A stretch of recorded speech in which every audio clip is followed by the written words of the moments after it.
من یه نکته بگم راجع به اتفاقاتی که افتاد بعد از در واقع فوت علی انصاریان عزیز. صحبت خیلی زیاد شد پیرامون اتفاقات و حواشی و اینها. فقط یه نکته شما میخوام بگم، یه ذره عجیبه برام که چجوری مثلا کسی مسئولیت داره با ذکر این نکته که 1 سال هست تمام کادر درمان دارن صمیمانه تلاش میکنن، از جونشون گذاشتن، خانواده هاشون رو نمیبینن، تلاش دارن میکنن که این مشکل برطرف بشه هر جوری که هست.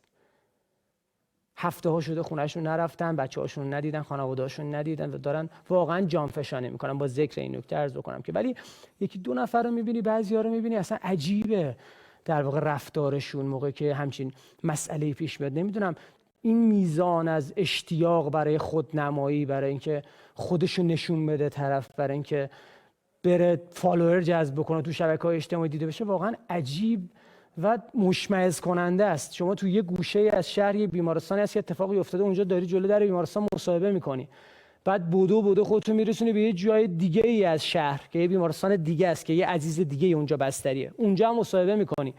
برای اینکه زمان از دست ندی تو راه تو ماشین لایو میذاری که یه موقع 5 دقیقه رو از دست ندی، یه موقع 2 تا فالووری چیزی نپره. و این رونده اصلا روند اشتباهیه، روند غلط و دردناکیه. این جزئیات عجیبی که از شرایط خصوصی بیمار منتشر میشه توسط حالا کسی که اونجا پزشک هست، نمیدونم مسئولیت داره نداره، نمیدونم تخصصش اصلا مرتبط هست با این اتفاق، با این بیماری یا نیست.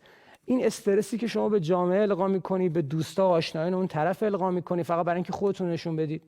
صبح داری مصاحبه میکنی از این بیمارستان این ور شهر، تو ترافیک بدو که یه موقع مصاحبه رو تو بیمارستان دیگه از دست ندین، وسط راه هم که لایو اینستاگرام بذاریم که یه موقع این 10 دقیقه رو از دست ندیم. میگم خیلی این رونده برای من عجیبه و این افشای اتفاقات خصوصی بیمار. شما کجای کهکشان میبینی که عکس ریه فیلم از آخرین شرایط بیمار توی نمیدونم وضعیت بد توی آی سی یو منتشر بشه؟ به خاطر اینکه حالا یه نفر میخواد خودشو نشون بده، با تمام خبرگزاری‌ها داره مصاحبه میکنه، هر شبکه تلویزیونی میزنه، شما بزنی داره حرف میزنه، مصاحبه میکنه. خیلی به جای اینکه آرامش تزریق بشه به جامعه، به خانواده طرف، به دوستان و اطرافیانش، مدام استرس در معرض دید بودن، صحبت کردن، فالوور جذب کردن، به نظرم خیلی کار اشتباهی. خود وزارت بهداشتشون بیمارستان باید بگه ما یه بیانیه میدیم نوشتاری رو سایتش، آقا الان شرایط اینجوریه، با توجه به اینکه این عزیزان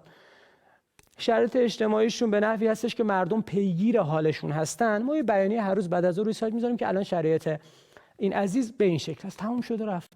که حالا دکتر از این ور بره مصاحبه کن، اون ور بعدش این جنجال اتفاقات میشه. غیر از این که شما نمک به زخم خانواده طرف بپاشید، دوستاشو اذیت بکنید، مردمو ببرید تو استرس، هیچ چیز دیگه ای نداره. خودتون نشون دادید حالا یه چند صباحی، ولی به نظر من اصلا این روند درستی نیست و جا داره که وزارت بهداشت بیاد یه پیگیری بکنه. اون بیمارستانا میگن آقا بیمار توی بیمارستان ما، مسئولیتش با ما هم بیانیه میدیم که حالش الان اینجوری بوده، فردا بیانیه میدیم که به این شکل. اصلا این دیتیل و جزئیات عکس نمیدونم خیلی عجیبه.